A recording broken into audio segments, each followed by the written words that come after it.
This video will walk you through setting up your MyMathLab or Course Compass account, showing you where your assignments are and what you need to do to complete the assignments successfully.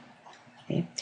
To get to MyMathLab, you can use the course link in Blackboard, or you can type in the URL pearsonmylabandmastering.com. Okay, and it'll take you to the Course Compass homepage. Okay, now if you've used Course Compass or MyMathLab before, you can go into the sign in button and then just log into your account and then go from there. So we'll pick up when you get to your login information. Okay, if you've never used MyMathLab before, then down under the register button where it says need access, you're going to start there. Click on student. Okay, and then in here you're going to be asked to enter your course ID. Okay, for your course ID, it's going to be my last name, Laughlin, 86077. Okay, please take a moment to write that down, as you're going to need this code to access the course. Okay, once you've entered the course code, go ahead and click continue, and then here you can either sign in with your Pearson account if you already have one, or you can create your account. Okay, now you'll notice in the little box to the right, it has all of our course information. So if you don't see that information listed there, please go back and make sure you entered the code correctly. Okay, when you're asked to create an account, here you have a little bit of flexibility in what you want. So for your email address, please use an email that you're going to check. I'm not going to regularly use MyMathLab to send you messages. I'll use Blackboard. But if there's any updates or outages on the system, their support team will send an email to this address. So make it sure it's one that you'll check regularly. For your username and password, you again can pick that information. So pick something that you're going to remember for your username, and likewise for your password. Okay. For the first and last name, this information needs to be exactly as it appears in Blackboard. Okay, I'm going to say that again. For the first and last name, this information needs to be entered exactly the same as it is in Blackboard. Okay. If you enter information here, like you use a nickname or you're changing your name, and it's not the same, that's what's in Blackboard, then you're not going to end up getting your grades. Okay, the systems have to be able to read the names and match them up in order for us to get your grades to go back and forth. So please make sure it matches. Okay, security question and answer, again, pick one, give the answer, and then go down to the bottom and accept the license agreement and create your account. Okay. Once you create your account, you're going to be taken to an access screen. Okay.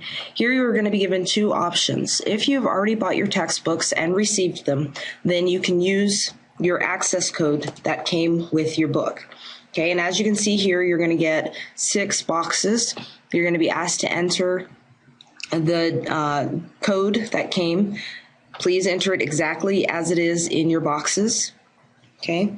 Once you enter those and hit finish, it'll then take you into the course. Okay. If you have not bought your books yet, then your other option is you can buy your access code online. Okay, so if you click the other option, you'll be taken to a payment screen where you can put in your credit card information and then pull up, put in all your credit card information, your billing information, hit review. Once you've reviewed it, you can check out and it'll enter an access code for you. Okay. Okay. Once you've entered all your information and you've logged in, you're going to see a screen that looks something like this. It's again very similar to the Blackboard layout. The only difference is the courses are on the left-hand side. You're going to want to go to Summer 2012 DEVM 050 and you'll log in. Okay. When you first log in, you're going to come to a homepage, which will basically always go as a default to the study plan. Okay. Study plan here, I should first mention, is going to be used as extra credit in this course. You'll see the highlighted chapters there, 0 through 7. I recommend everybody kind of go through the orientation questions, and then the other questions will be worked on throughout the semester as you do your assignments and things. Okay. Under the homework, this is where you're going to find all of your assignments, and you'll see a page that looks exactly like this. Each of your assignments are available as of today, the first day of class. In order to do an assignment, all you're going to do is click on the link, and you'll see the questions there. Each of your assignments are 10 problems, so you'll get a score out of 10. Please note that if you turn your assignments in late, there is a 2% per day deduction from your score. So if you turn it in after, for example, this assignment after May 29th at 5 p.m., you're going to be docked 2%. Okay. To do a question, you don't have to do these in order, but you can pick a question. So again, just click on the link. It'll take you into the problem. As you can see, it'll take just a second for it to load here.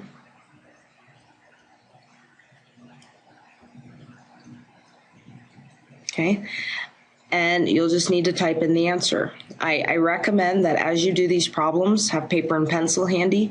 Write down the problem, do your work, and then input your answer. Okay.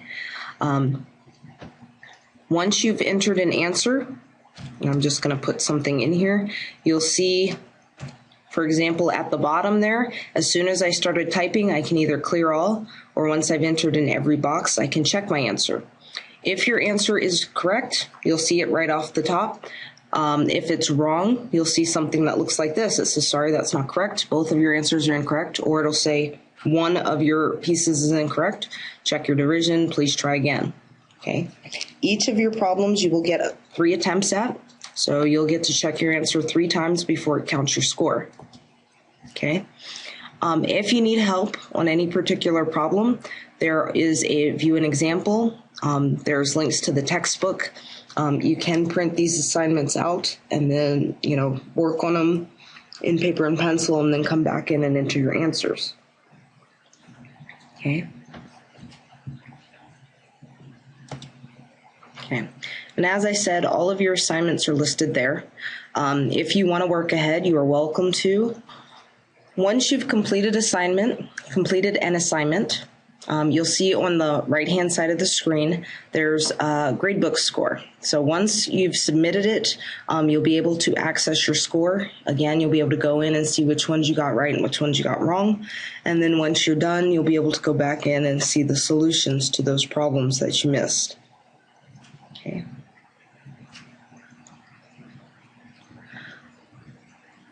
Outside of the homework, the only other thing that you might want to look at while you're in here is your scores. So under the gradebook, you would be able to see your scores on all of the assignments.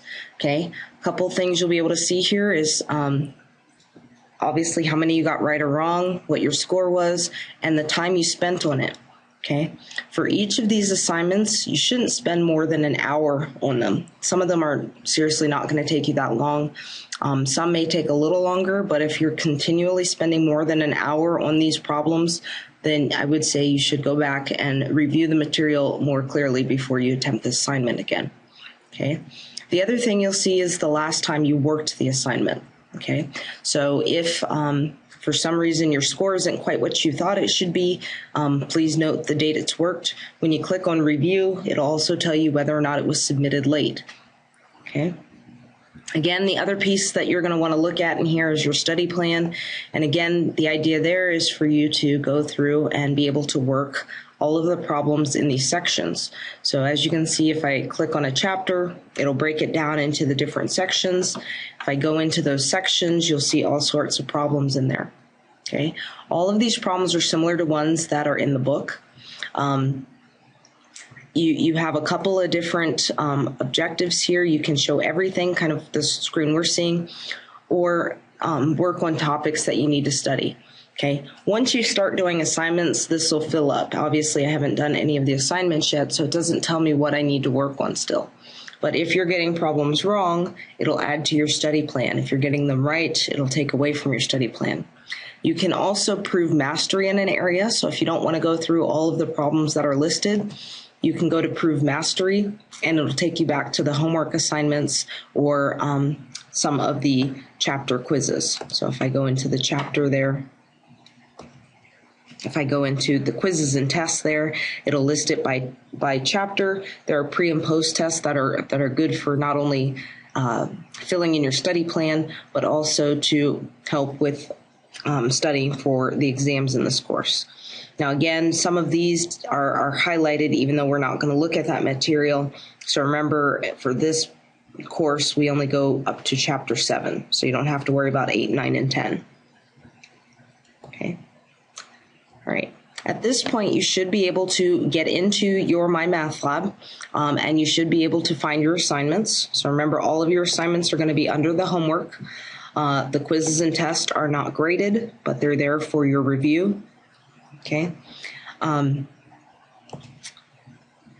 If you have questions about when these are due or when you need to turn things in, again, when you go to the homework, it lists all of your due dates right there on the side, but you can also find these dates in the Blackboard calendar.